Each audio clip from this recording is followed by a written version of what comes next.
قل هذه سبيلي أدعو إلى الله على بصيرة أنا ومن اتبعني وسبحان الله وما أنا من المشركين. اعوذ باللہ من الشیطان الرجیم. بسم اللہ الرحمن الرحیم. ومن يطع الله والرسول فأولئك مع الذين أنعم الله عليهم من النبيين والصديقين والشهداء والصالحين. اور جو شخص اللہ اور رسول کی اطاعت کرتا ہے یہ وہ لوگ ہیں جو ان لوگوں کے ساتھ ہوں گے جن پر اللہ نے انعام کیا، یعنی نبیوں اور صدیقین اور شہداء اور صالحین کے ساتھ ہوں گے. اس حوالے سے پہلے بھی کچھ گفتگو ہو چکی تھی. کچھ اعمال احادیث میں ایسے منقول ہیں جن سے جنت میں اللہ کے نبی صلی اللہ علیہ وسلم کا ساتھ نصیب ہوگا. چنانچہ ان اعمال کو اپنانے کی کوشش کرنی چاہیے. مسلم شریف میں ایک واقعہ منقول ہے کہ حضرت کعب اسلمی رضی اللہ تعالیٰ عنہ اصحاب صفہ میں سے تھے، اور انہوں نے اللہ کے نبی صلی اللہ علیہ وسلم سے تعلیم حاصل کرنے کے ساتھ ساتھ اجازت طلب کی تھی کہ میں آپ کی چھوٹی موٹی خدمت بھی سر انجام دے دیا کروں. چنانچہ اللہ کے نبی صلی اللہ علیہ وسلم نے اس کی اجازت مرحمت فرما دی. اور کبھی کبھی رات کو اللہ کے نبی صلی اللہ علیہ وسلم سے اجازت طلب کرتے کہ آپ مجھے اپنے ساتھ رات رہنے کی اجازت دے دیں تاکہ میں آپ کے رات کے اعمال بھی دیکھ سکوں. اللہ کے نبی صلی اللہ علیہ وسلم اجازت مرحمت فرما دیتے. تو وہ واقعہ نقل کرتے ہیں کہ ایک رات اللہ کے نبی صلی اللہ علیہ وسلم تہجد کے لیے اٹھے. میں نے وضو کے لیے پانی پیش کیا، آپ نے وضو کیا. وضو کرنے کے بعد مجھے ارشاد فرمایا کہ کوئی حاجت کوئی تمنا تمہاری ہو تو میں اللہ سے دعا مانگوں کہ اللہ تعالیٰ آپ کی وہ تمنا پوری کر دیں. تو حضرت کعب اسلمی رضی اللہ تعالیٰ عنہ کہتے ہیں کہ میں نے عرض کیا کہ اللہ کے رسول مجھے جنت میں آپ کا ساتھ چاہیے. تو نبی پاک صلی اللہ علیہ وسلم نے پوچھا کہ اس کے علاوہ کسی اور چیز کی تمنا ہو؟ تو انہوں نے کہا کہ نہیں اے اللہ کے رسول، مجھے اس کے علاوہ اور کچھ بھی نہیں چاہیے. تو آپ نے فرمایا اعنی علی نفسک بکثرت السجود، کہ جنت میں تم جو میرا ساتھ چاہتے ہو یہ چونکہ بہت بڑی چیز ہے، میں اس کی دعا کرتا ہوں، لیکن اس کے ساتھ ساتھ تمہارے تعاون کی بھی ضرورت پیش آئے گی، اور وہ یہ ہے کہ سجود کی کثرت کرو، یعنی نوافل کثرت سے پڑھو. تو گویا کہ فرائض اور واجبات کے ساتھ کثرت سے نفل پڑھنا یہ ان اعمال میں سے ہے جو جنت میں اللہ کے نبی صلی اللہ علیہ وسلم کے قرب اور ساتھ نصیب ہونے کا سبب ہوگا. اسی طرح مسند احمد میں ایک واقعہ منقول ہے کہ ایک صحابی اللہ کے نبی صلی اللہ علیہ وسلم کی خدمت میں حاضر ہوئے،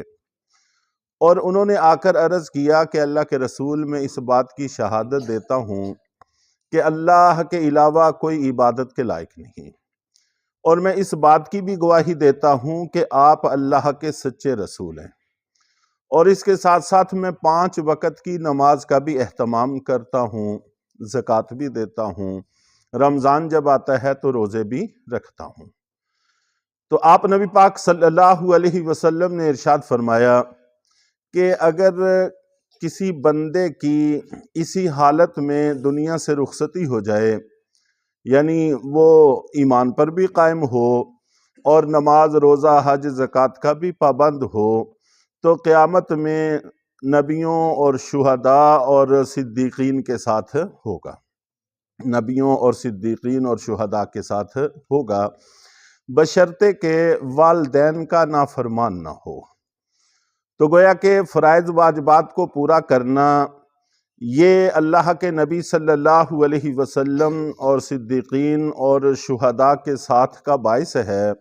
اور اس کے ساتھ ساتھ والدین کی نافرمانی یہ اس میں بہت بڑی رکاوٹ بن سکتی ہے، اس لیے والدین کی نافرمانی سے گریز بھی کرنا چاہیے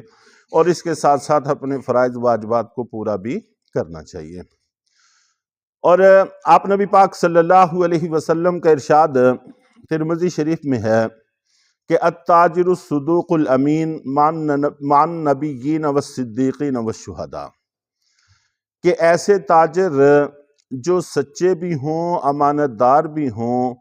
تو وہ بھی قیامت والے دن نبیوں اور صدیقین اور شہداء کے ساتھ ہوں گے۔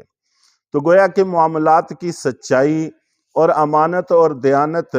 یہ بھی ان اعمال میں سے ہے جو جنت میں آپ کے ساتھ نصیب ہونے کا سبب ہو سکتا ہے۔ اور اسی طرح ایک حدیث متواترہ ہے جس کو بہت سارے صحابہ کرام نقل کرتے ہیں کہ اللہ کے نبی صلی اللہ علیہ وسلم سے سوال کیا گیا، آپ سے پوچھا گیا کہ اللہ کے رسول، ایک شخص ہے جو کسی جماعت سے محبت رکھتا ہے لیکن اس کے اعمال اس جماعت کے برابر نہیں ہیں، اعمال اس کے ان سے کم ہیں، البتہ یہ ان سے محبت رکھتا ہے، تو اس کا درجہ آخرت میں کیا ہوگا؟ تو اللہ کے نبی صلی اللہ علیہ وسلم نے ارشاد فرمایا المرء مع من احب، کہ آدمی اسی کے ساتھ ہوگا جس سے وہ محبت کرتا ہے۔ تو گویا کہ صلحاء کے ساتھ محبت، نیک لوگوں کے ساتھ محبت، یہ بھی ایسا عمل ہے جو جنت میں ان صلحاء کا ساتھ نصیب ہونے کا باعث اور سبب ہوگا۔ تو حضرت انس رضی اللہ تعالیٰ عنہ کہتے ہیں کہ اس فرمان سے ہمیں اتنی خوشی ہوئی صحابہ کرام کو کہ دنیا کی کسی چیز سے کبھی اتنی خوشی نہیں ہوئی تھی، کہ ہمیں اللہ کے نبی صلی اللہ علیہ وسلم سے بے حد محبت ہے اور جنت میں آپ کے ساتھ کے نصیب ہونے کا سبب بنے گا، اگرچہ ہمارے اعمال آپ کی بنسبت بہت تھوڑے اور نہ ہونے کے برابر ہیں۔ بخاری شریف میں یہ حدیث منقول ہے جو میں نے ابھی عرض کی، اور طبرانی میں معجم کبیر کے اندر امام طبرانی نے حدیث نقل کی ہے کہ ایک دفعہ اللہ کے نبی صلی اللہ علیہ وسلم کے پاس ایک نو مسلم حبشی، جو نئے نئے مسلمان ہوئے تھے، حبشی تھے، وہ آئے اور آ کر انہوں نے عرض کیا کہ اللہ کے رسول، آپ بڑے خوبصورت ہیں، آپ کی صورت بھی بڑی حسین ہے اور آپ کی رنگت بھی بڑی خوبصورت ہے،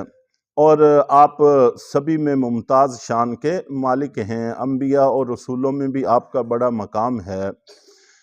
جو اعمال آپ کرتے ہیں اگر میں بھی وہ عمل کروں تو کیا مجھے آپ کا ساتھ نصیب ہو جائے گا؟ تو اللہ کے نبی صلی اللہ علیہ وسلم نے فرمایا کہ ہاں، کیوں نہیں، کسی کے بھی حبشی ہونے کی وجہ سے، رنگ کالا ہونے کی وجہ سے آخرت میں اس کے درجات کم نہیں ہوں گے۔ پھر آپ نے فرمایا کہ جو شخص لا الہ الا اللہ محمد رسول اللہ کی گواہی دیتا ہے تو ایسے شخص کی فلاح اور نجات اللہ کے ذمہ واجب ہو جاتی ہے، لازم ہو جاتی ہے، اور جو شخص سبحان اللہ و بحمدہ کہتا ہے تو اللہ تعالیٰ 1,24,000 نیکیاں اس کے نامہ اعمال میں درج کر دیں گے۔ اور پھر آپ نے فرمایا کہ جو حبشی لوگ مسلمان ہو جاتے ہیں، جنت میں اللہ تعالیٰ ان کے رنگ خوبصورت کر دیں گے، سفید کر دیں گے کہ 1,000 سال کی مسافت سے چمکیں گے۔ اور یہ کوئی بعید بھی نہیں ہے، ہم سورج کو، چاند کو، ستاروں کو چمکتے ہوئے دیکھتے ہیں،